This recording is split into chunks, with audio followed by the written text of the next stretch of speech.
The bucket! Stanley picked up the bucket. Okay, things are slightly different now. Now what? If I go back to the Stanley Parable 2 area, it's gonna be the same, right? So, should I just look around? I guess I should. Oh! They locked it. Well, maybe it's time for me to actually do the obedient little Stanley playthrough. Stanley clutched the bucket tightly to his chest and entered the door on his left. That's different.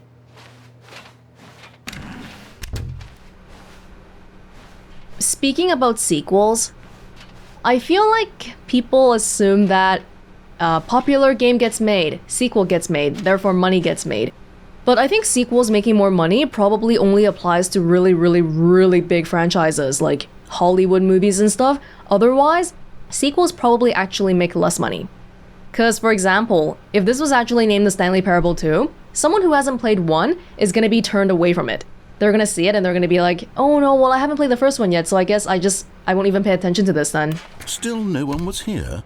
Stanley needed the bucket's warmth and comfort now more than ever. Perhaps his boss's office was where he'd find answers. This is different. Did you see the first thing just now? Oh. Maybe I just never saw the first one.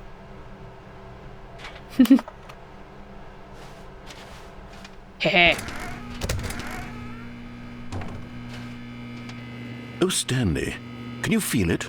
The broom closet. It wants the bucket. No. You can feel that, can't you? The aura of jealousy. It's as clear as day. This broom closet believes it deserves the bucket. I can really feel it now. It's a bucket. It belongs in a broom closet. That's what the broom closet is trying to say here. It's supposed to go with the other cleaning supplies. Good for you, Stanley. Don't give in. Don't hand over the bucket. No. I know how hard it must be, given the pressure that the broom closet is putting on your shoulders right now, but you have to be strong. This is your bucket. This is your companion and lifelong friend. You can't hand it over. Oh no. We're getting into name-calling now, it seems. Is this how low the broom closet has sunk, that it has to resort to this stream of petty insults simply in order to get you to hand over the bucket? Stanley, I never liked this broom closet for a variety of reasons, but even this is worse than I had imagined.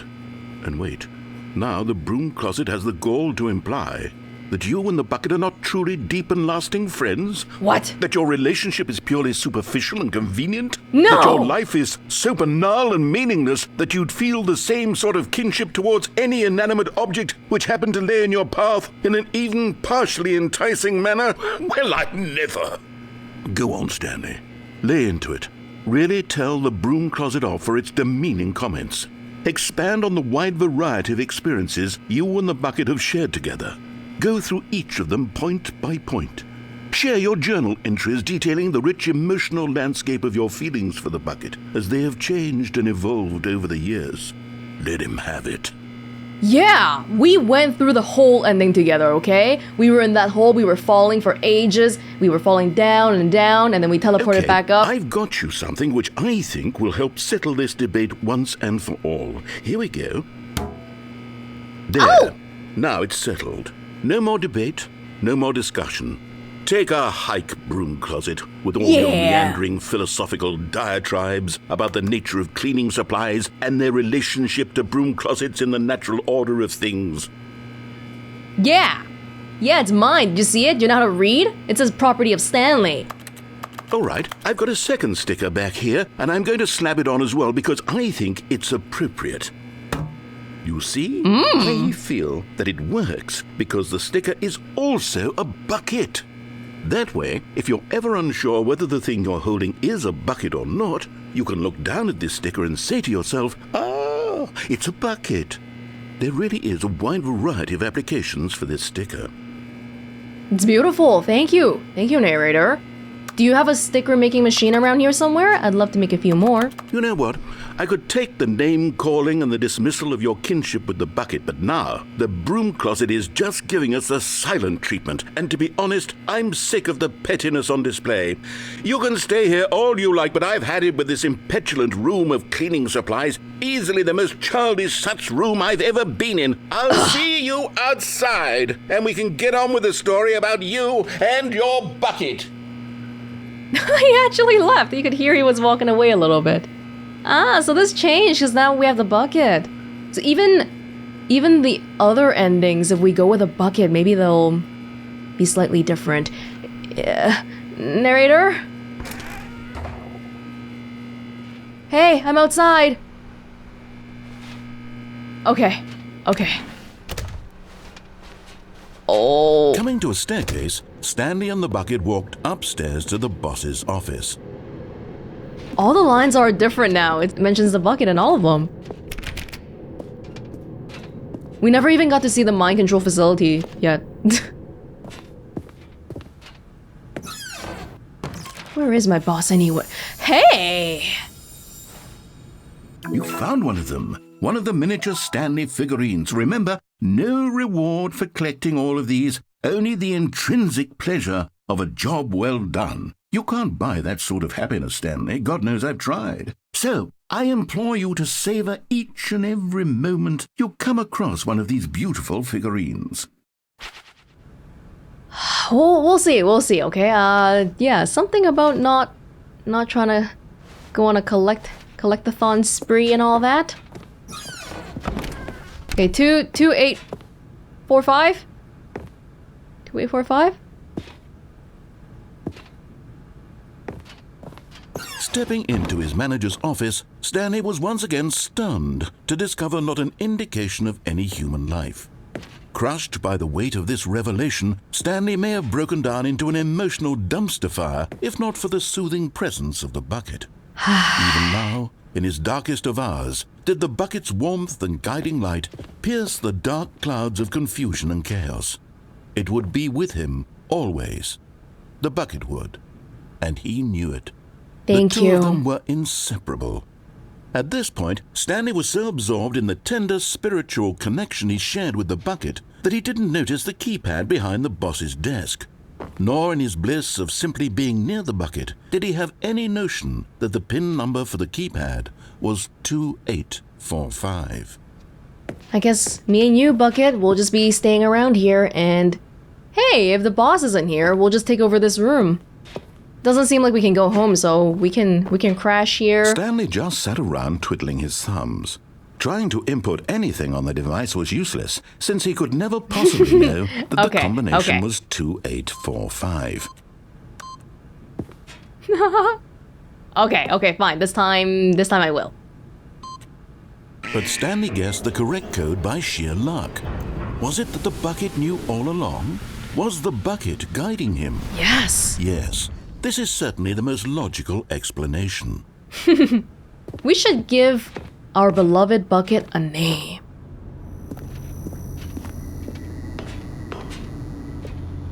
We're not gonna do this again, right? Up and down, up and down.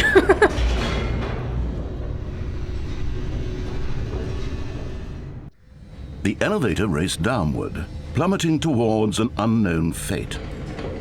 It would be all Stanley could do to keep himself together, if not for the bucket. Soothing him, comforting him, reassuring that in this darkest moment of uncertainty, he would be all right. The bucket is here for you, Stanley. Everything will be fine. I feel very reassured just hearing this.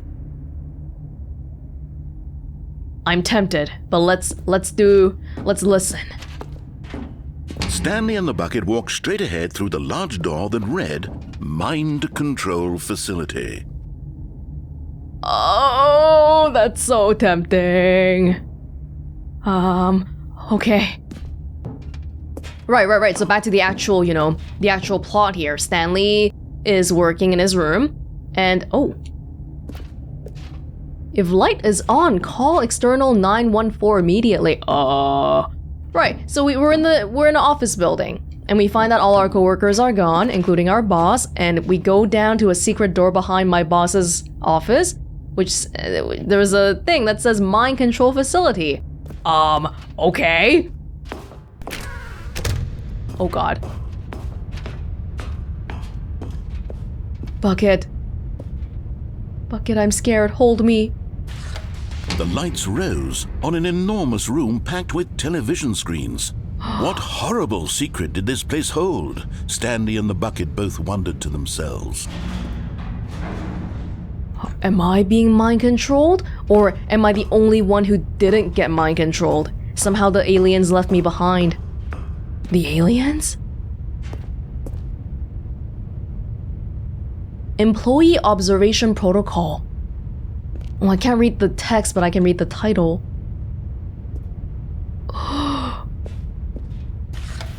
The monitors jumped to life, and Stanley nearly dropped the Bucket in shock. Everyone in the office was being videotaped, monitored like guinea pigs. The Bucket had never seen anything like this, and it very nearly burst into tears as Stanley cradled it gently, reassuring it that everything would be fine. Thought this was supposed to be the other way around. 427, there's me. Or my office. Oh god. Somebody got fired. Is anything stopping me from going home? Can I just go home? Was the Bucket under the mind control facility's influence as well? Had the Bucket been told to do things it didn't wish to do? What kinds of things does a Bucket want to do or not want to do in the first place? These questions raced furiously in Stanley's feeble mind. Maybe what we're doing by taking the Bucket is taking away its freedom of choice. Maybe I just wanted to be left alone there on that one counter, but no. We took away its agency. We just assumed. No! He screamed into the Bucket. He couldn't accept it. His own life in someone else's control? Never! He squeezed the Bucket tighter, his one friend in the entire world. At this point, he could trust no one except for the Bucket. Well, what if Mr. Bucket feels differently? Or Miss Bucket? But here was the proof. The heart of the operation. Controls labeled with emotions, happy or sad or content. Walking, eating, working, all of it monitored and commanded from this very place. And as the cold reality of his past began to sink in, Stanley decided that this machinery would never again exert its terrible power over another human life. For he and the Bucket would dismantle the controls for good. Two best friends, Stanley and the Bucket, up against the world. They high-fived in a really cool way, and the Bucket made a sassy comment about taking down the system. Yeah. It's time to get some work done here. I like the lights. This is really scary though. Hey.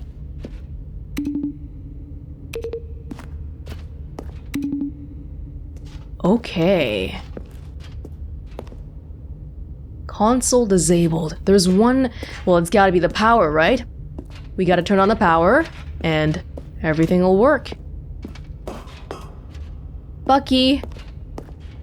That's my Bucket's name. Bucky, we're gonna save the world, alright? Oh. But the narrator said this facility controls people, but what about buckets? What does that say there? When at last they came to the source of the room's power, Stanley and the Bucket knew it was their obligation to put an end to this horrible place and to everything it stood for.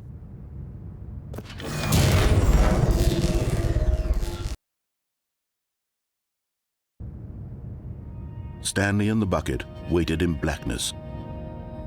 Was it over?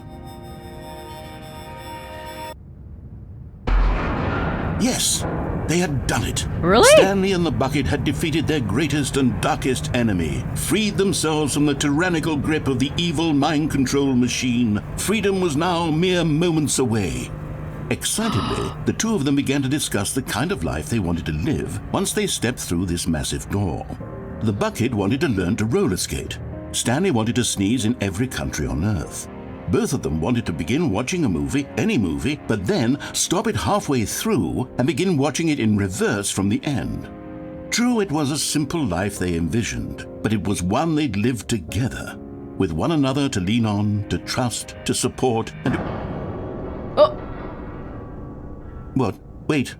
What was happening? Why had the door stopped? Was Stanley and the bucket not about to be freed? An unbearable silence filled the room, lingering in uncertainty, until finally the truth hit Stanley square in the face. This building did not want the bucket to leave. Even the facility itself recognized the incredible calming presence of the bucket, needed the soothing warmth of the bucket, would go to any lengths not to part with the bucket.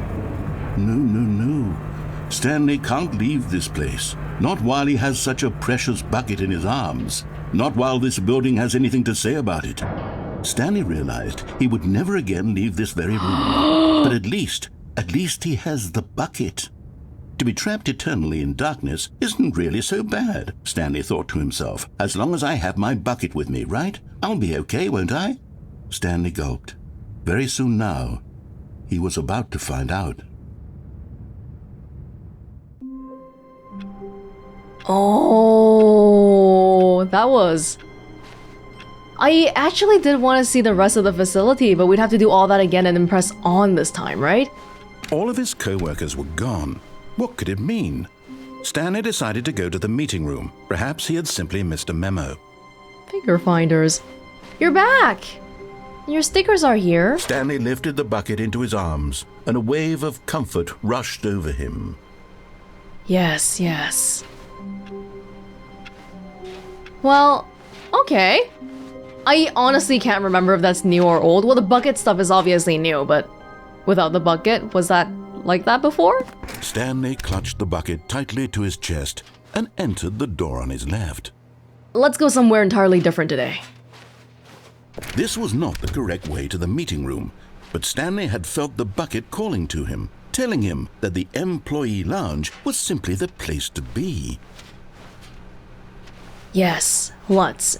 It's our rebellious streak today, 4B9. Occasionally, some of these doors are named weirdly.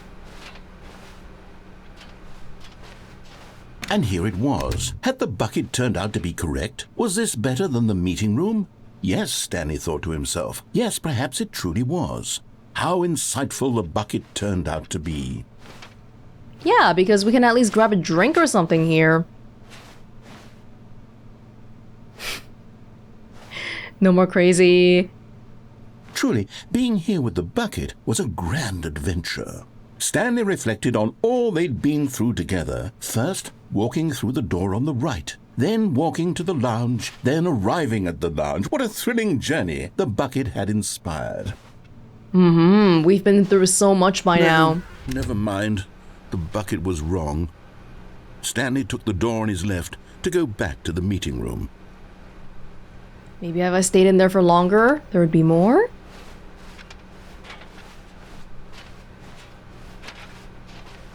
Am I really gonna go back in the meeting room? No.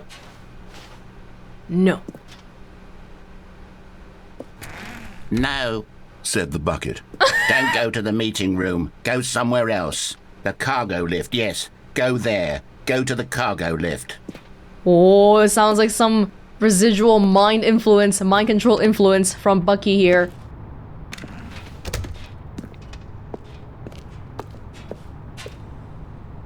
Do not jump from the cargo lift while it is in motion. It'll cause death. Penalty for misuse of cargo lift, $1,000. Penalty for jumping off the cargo lift, $5,000. So not only will it cause death, but you will also subject your afterlife self to a $6,000 fine. Don't do it.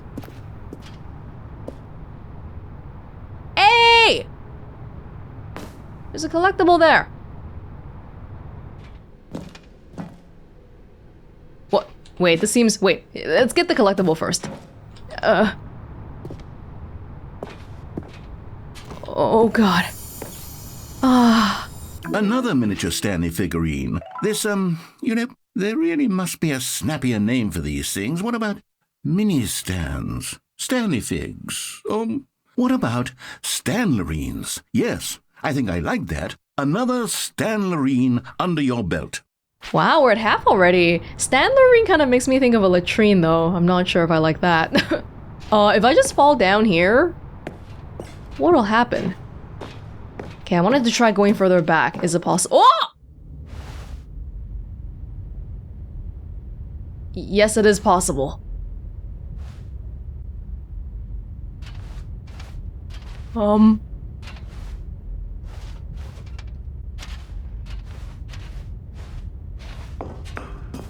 not sure if I find the sound of the bucket comforting or what. Narrator dialogue tapes! Cassette discs. See? See, what did I say about the narrator being a little bit of older guy? Okay, I used cassette tapes when I was younger too. I'm not that young.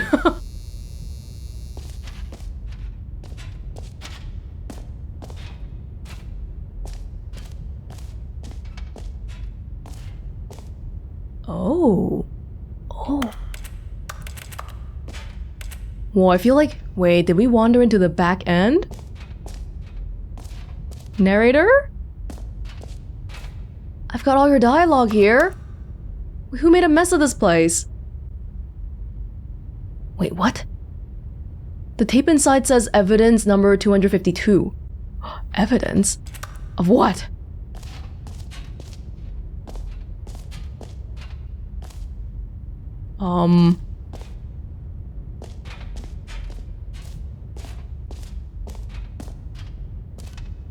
I feel like we're supposed to do something here? Oh. Okay, this is day number 295. Tape number...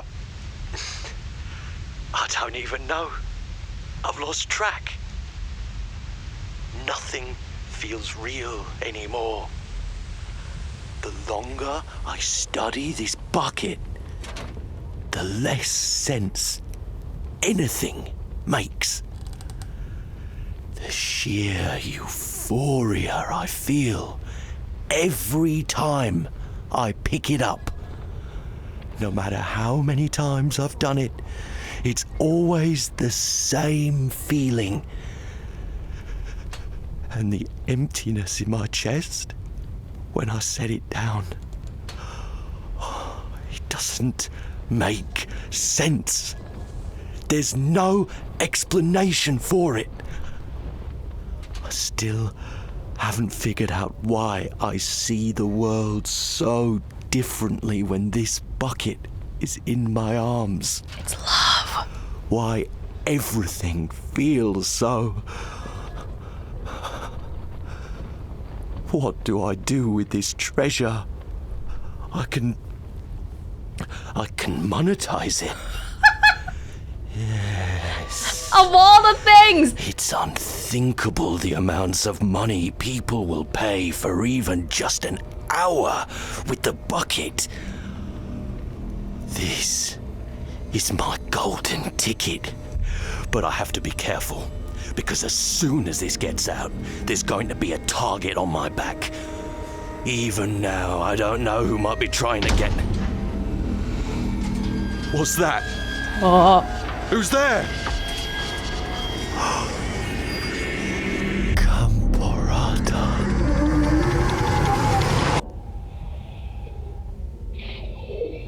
What?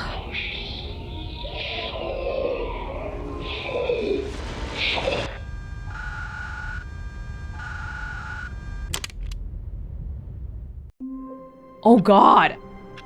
Man, I was thinking of something so pure, like, oh, it's love, narrator. That's what you feel for the bucket, but he jumped straight to monetizing it, of course. Of course. But what the... I don't know what that at the end was, though. That was a bit... okay. All of his co-workers were gone. What could it mean? Stanley decided to go to the meeting room. Perhaps the confusion and the chaos all seemed to melt away as Stanley embraced the bucket. Every time we pick up the bucket, it's slightly different. But that was I don't know how to feel about that. Stanley clutched the bucket tightly to his chest and entered the door on his left. Let's look a little bit more on the cargo This was stuff. not the correct way to the meeting room, but Stanley had felt the bucket calling to him, telling him that the employee lounge was simply the place to be. And here it was. Had the bucket turned out to be correct? Was this better than the meeting room? Yes, Stanley thought to himself. Yes, perhaps it truly was. How insightful. No, never mind. The bucket was wrong. Okay, so walking through does trigger that one dialogue. Next time we can try staying in there for a little bit longer, maybe? I kind of want to find the collectibles now. I don't know where they are specifically. Let's go beyond. No, Said the bucket. don't go to the meeting room. Go somewhere else. The cargo lift, yes. Go there. Go to the cargo lift. Your wish is my command, Bucket. Bucky. Good. Said the bucket. Now ride the lift all the way to the top. There's something up there I need you to do. Stanley did not question why or how this bucket was speaking to him. It should have alarmed him, of course, because buckets can't talk. But Stanley chose not to think about this obvious fact. He was firmly convinced that the bucket had spoken to him, and he unthinkingly did whatever the bucket asked. It's love. Love makes people go insane and crazy. In hindsight, you look back at all the stuff that you do and you're like, why on earth did I do any of that? In here. Said the bucket. Go into this dark room over here. Stanley once again obeyed blindly. It's not that dark. Is it? Oh, this dark room. Wow, Bucky, you saw the dark room before it even...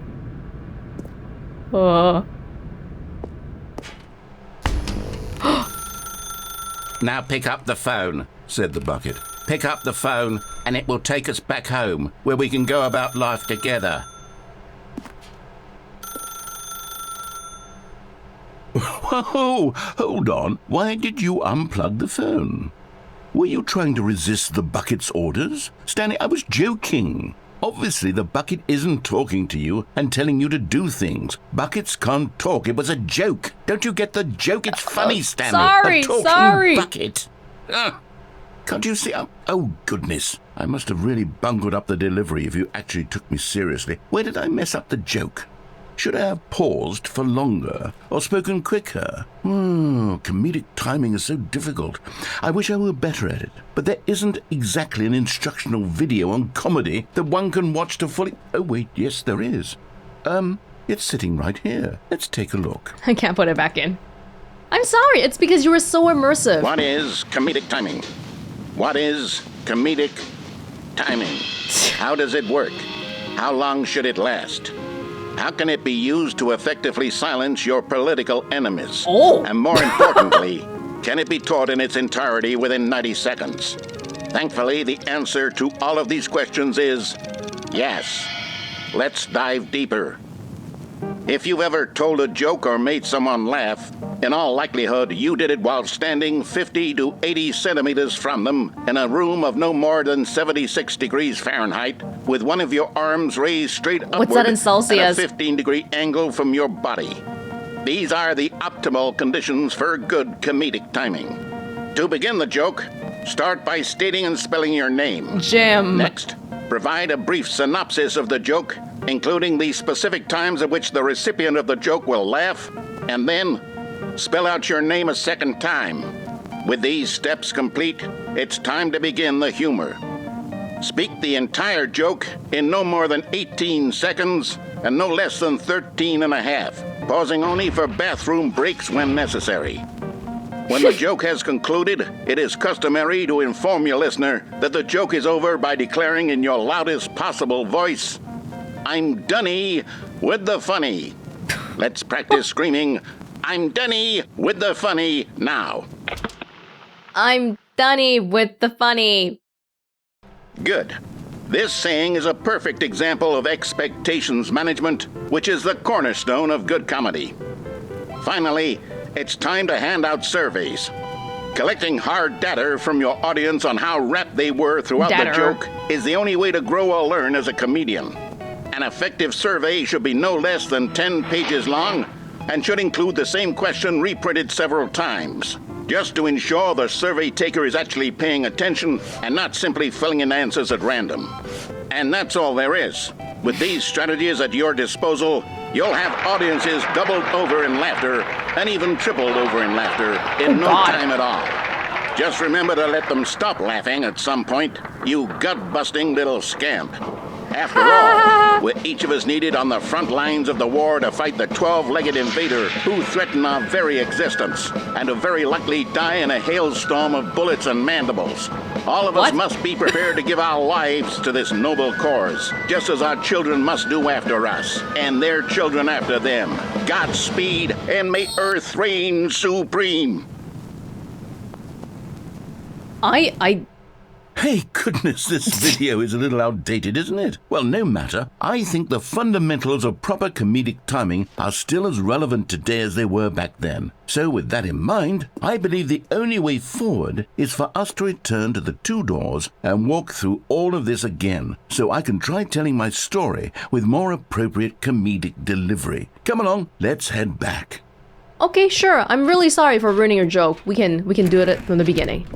That's okay with me. I didn't realize Earth was under some bug attack. I can feel it. This time, I'm really going to nail the delivery. You'll be in stitches. A talking bucket, you'll say? How ridiculous. How absurd. What a hilarious concept. The king of comedy. That's what you'll call me. Thank goodness we had the instructional video. Otherwise, who knows where we'd be right now. Well, I wouldn't be the king of comedy, that's for sure. The bucket spoke to Stanley. The bucket spoke. The bucket spoke. Oh, I'll figure it out on the fly. No need to overthink things. You know, I think about this a lot. Well, not that much, but I feel like the difference between horror and comedy is it's a really thin line. Both of these things, you can describe it as the receiver being surprised. Their expectations for a certain situation are not met. Something is funny because the thing that you expect to happen doesn't happen. Instead, something else happens. But that definition also applies for horror. So maybe that's why sometimes bad horror movies are funny. Yeah. But can comedy be scary? I can't think of any examples, but maybe. It's really not all that different. Okay, I liked your bucket voice though, if you want to keep it. Here we go. You ready? Okay. When Stanley and the bucket came to a set of 2 open doors, they entered the door on the left.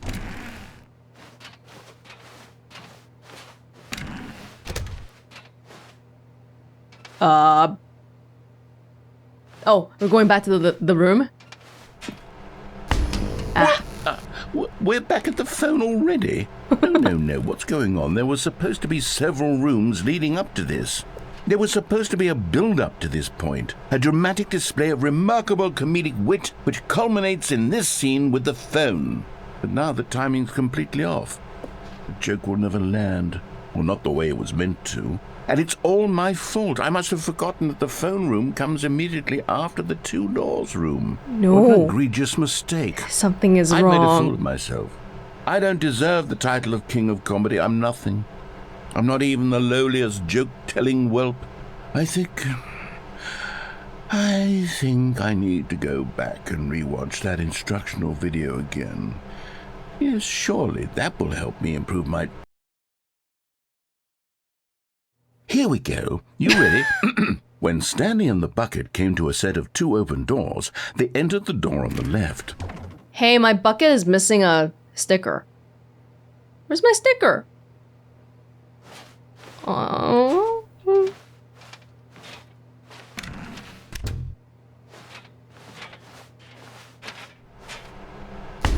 What? We're back at the phone already? No. Here we go. You ready? When Stanley and the bucket came to a set of 2 open doors, they entered the door on the left. Oh no, what is happening? They want me to go to the door on the right? What? We're back at the phone already? No. Here we go. You ready? When Stanley and the bucket came to a set of 2 open doors, they entered the door on the left. Wait, I'm getting freaked out. Okay. No. You were supposed to go through the door on the right, leading back to the phone.